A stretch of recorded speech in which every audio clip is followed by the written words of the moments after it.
어제 아침 1절에서 4절 말씀, 하나님 여호와 하나님을 하늘에서 찬양해야 되고 천사도 모든 군대도 해와 달과 별들도 하나님을 찬양합니다. 하늘도 찬양합니다.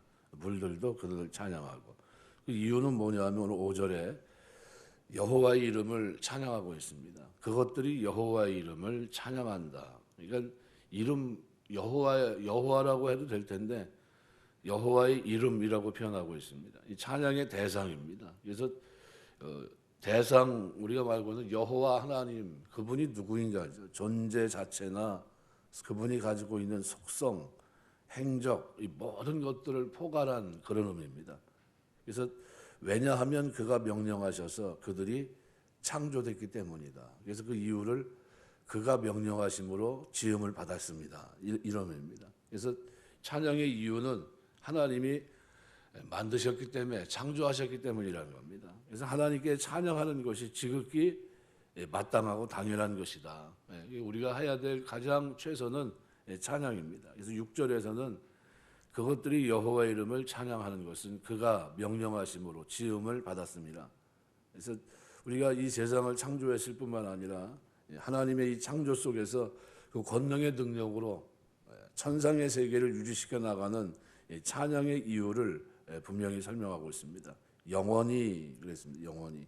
그래서 하나님 아주 말 그대로, 어원 그대로 끝까지입니다. 아주 처음서부터 아주 오랜 세월, 아주 영원이라는 의미를 갖고 있습니다.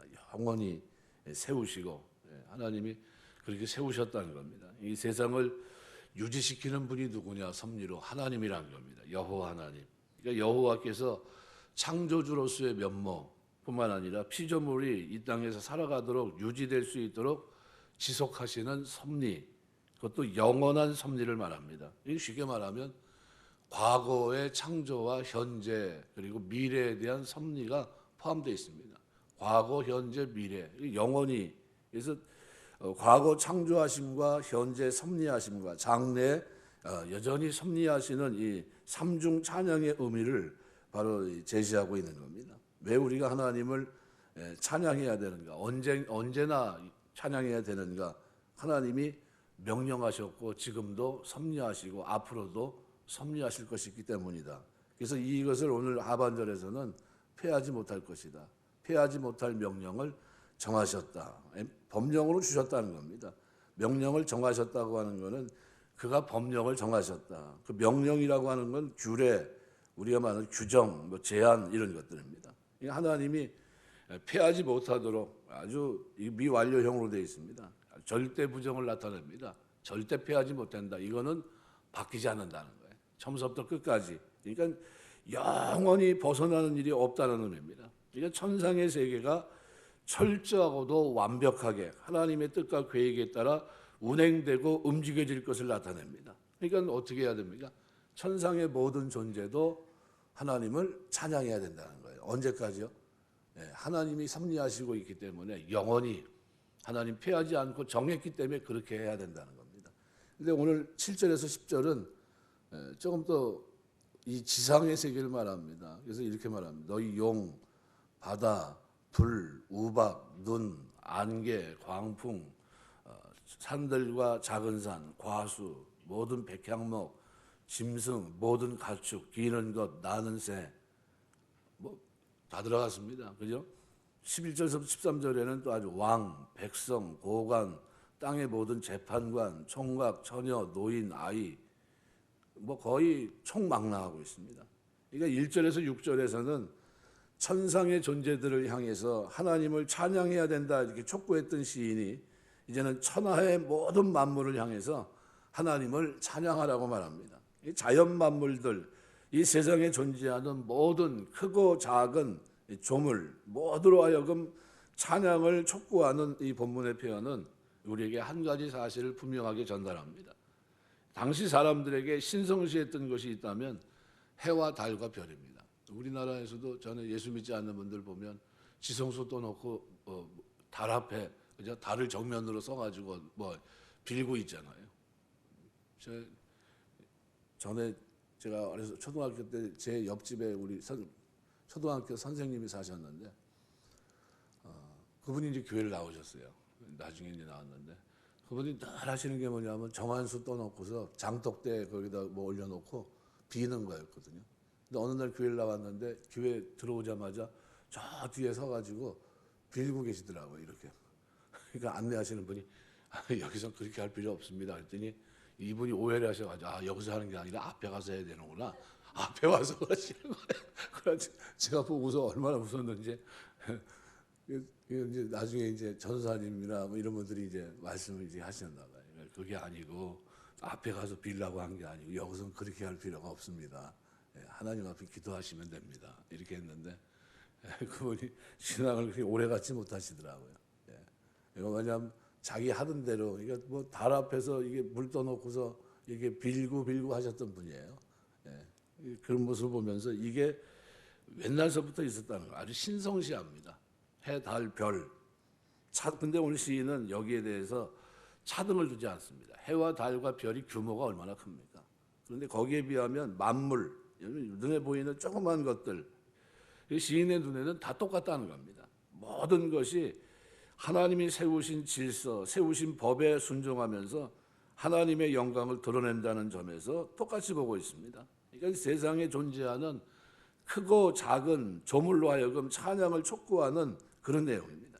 이 사실을 그럼 여기다 왜 기록하고 있을까요?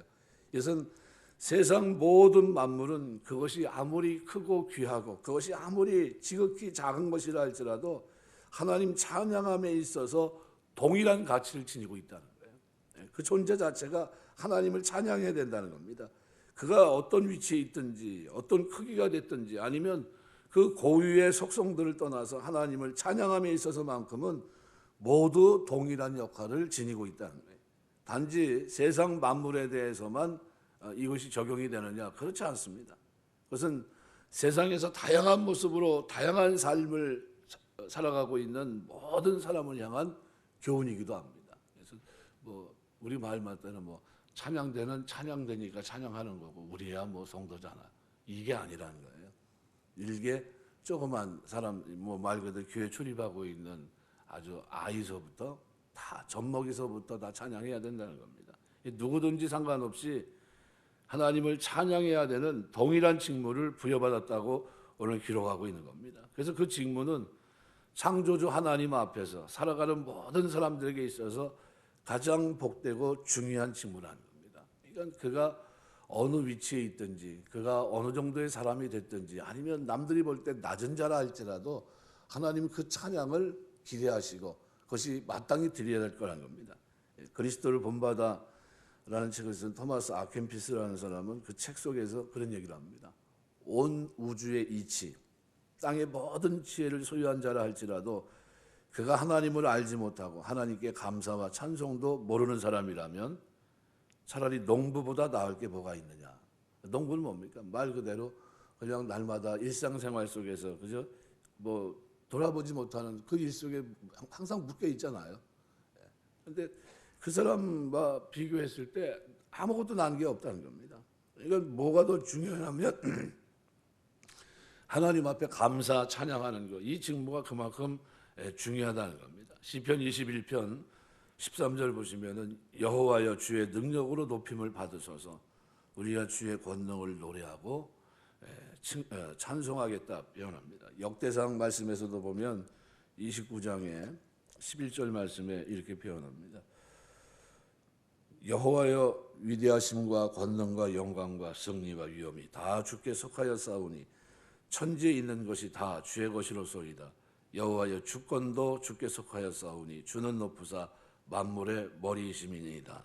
그러니까 이 하나님을 찬양하는 모든 것이 찬양해야 된다는 겁니다. 오늘 11절에서 13절까지 말씀에서는 성도가 여기서 뭘 잊지 말아야 되냐 하면 세상의 왕들, 세상의 백성, 고관들, 땅의 모든 재판관들 좀 구분을 지켜놓고 있거든요. 그 다음에 총각, 처녀, 노인, 아이들 그러면서 여호와 이름을 찬양할지어다. 그의 이름이 홀로 높으시고 그의 영광이 땅과 하늘 위에 뛰어나심이로다. 우리가 좀 착각할 때가 있습니다. 착각을 불러일으키는 경우가 있어요. 뭐냐하면 하나님을 찬양해야 될 사람인데 찬양을 받는 자리에 있을 수 있다는 거죠. 심적으로도. 우리 뭐 절대로 그렇지 않은데 사도행전 14장에 보면 바울과 바나바가 그 루스드라에서 귀신을 쫓아냅니다. 처음에 안증뱅이 됐던 사람, 걸어본 적이 없던 사람을 고쳐줍니다. 뭐 무리들이 난리가 났어요. 어떻게 저런 일이, 저건 신이다. 그래서 바울과 바나바를 가리켜서 사람의 형상으로 내려온 신이다 말하면서 그들 앞에 엎드려 경배하고 그리고 그들 앞에서 제사를 드리려고 했습니다. 이때 바울과 바나바가 그 말을 듣는 즉시 옷을 찢고 무리 가운데 뛰어들어가서 소리질러 이렇게 얘기합니다. 여러분이 어찌하여 이런 일을 하느냐? 우리도 너희와 같은 성정을 가진 사람이다. 이렇게 말하면서 참신은 하나님 한 분뿐이니까 하나님께로 돌아오라고 말하고 오직 하나님만이 경배받기에 합당하신 분이고 그들 자신은 결코 찬양받을 수도 없고 받아서도 안 되는 보잘것없는 인간에 불과하다는 사실을 분명하게 전달하고 있습니다. 이게 뭐냐면 우리는 뭐냐면 찬양받는 자가 아니라 찬양을 해야 될 자리입니다. 그래서 예배를 드리면서 찬양할 때는 어떻게 합니까? 사실은 다 일어납니다. 다 일어나서 하나님 앞에 찬양을 올리는 거예요. 성가대만 찬양하는 게 아니라 회중도 같이 찬양하는 거예요, 지금. 그래서 우리 중에서 고르고 뽑은 사람들이 이제 준비해서 하나님 앞에 올리는 거예요. 그래서 어제도 잠깐 말씀드렸지만 찬양을요 어느 정도 합니까? 예배드리고 간 후에도 밤새 찬양합니다. 틈을 주질 않고 밤새. 왜? 그 하나님은 영원히 그저 매 순간 틈을 보이지 않고 찬양을 받으실 그런 분이라는 거예요. 합당하다는 거예요. 밤새 그 상번제를 드리면서 얼마나 피곤하겠습니까? 그런데도 그거 일을 위해서 누굴요? 찬양하는 사람들을 뽑아서 그들이 날마다 어떻게 해요? 밤이고 낮이고 찬양합니다. 손을 들고 여호와를 찬양합니다. 요한복음 17장 4절 보시면 아버지께서 내게 하라고 주신 일을 내가 이루어 아버지를 이 세상에서 영원롭게 하였사오니 이렇게 표현합니다. 하나님이 우리에게 요구하는 것이 있다면 찬양입니다. 살아가는 동안 내 삶에서 마땅히 찬양해야 됩니다. 그래서 욥의 고백은 아주 존재론적인 고백이라고 생각합니다. 주신 자도 여호와시요 취하신 자도 여호와시니 여호와 이름이 찬송을 받을지어다. 어떤 환경에서도 우리는 어떻게 해요? 하나님을 찬양하게 돼 있어요. 왜요? 그 하나님이 하시는 일이 선하시기 때문입니다. 하나님이 하시는 일이 선하십니다. 의로우시고 그 하나님이 하시는 모든 일들이 거룩하십니다. 그래서 이 모든 일을 진행하시는 하나님을 우리가 안다면 우리의 삶 속에서 늘 하나님을 찬양해야 될 줄 믿습니다. 말씀 맺겠습니다. 그래서 5절, 6절 말씀 그대로 이렇게 찬양의 이유를 설명하고 있습니다. 왜? 하나님이 말씀으로 명령하시고 세웠기 때문이에요. 그래서 그 얘기를 오늘 본문에서는 똑같이 설명하면서 148편 말씀에서도 7절에서 12절까지 말씀을 하고 13절, 14절에서는 똑같이 찬양의 이유를 설명합니다. 그의 이름이 홀로 높으시고 그의 영광이 땅과 하늘 위에 뛰어나심이기 때문에 찬양해야 되고 14절에서는 그가 그의 모든 백성의 뿔을 높이셨으니 그는 모든 성도 곧 그를 가까이 하는 백성 이스라엘 자손의 찬양 받으실 이다 이렇게 표현하면서 시를 끝내고 있습니다. 이러면 우리가 살아가는 동안 어떤 환경 속에서도 하나님이 우리 입에서 요구하는 것은 뭡니까? 작든 크든 부하든 가난하든 힘이 있든 없든 그것은 찬양입니다. 마땅히 우리 존재 자체에서 찬양으로 하나님 앞에 내 존재감을 드러내야 된다. 그래서 어떤 일이 있어도 내 삶에서 영광을 받으셔야 될 분은 하나님입니다. 은혜를 주시고 은혜를 베푸시고 지금도 섭리로 우리의 은혜를 이루시고 앞으로 미래에서도 그 일을 이루실 그 하나님 앞에 마땅히 우리가 드려야 될 최선은 바로 은혜에 부응하는 찬양하는 삶입니다. 여러분 살아가는 동안 이 찬양이 여러분의 삶 속에서 매 순간 하나님 앞에 드려지는 찬양이 되시길 주의 이름으로 축원합니다. 기도하겠습니다.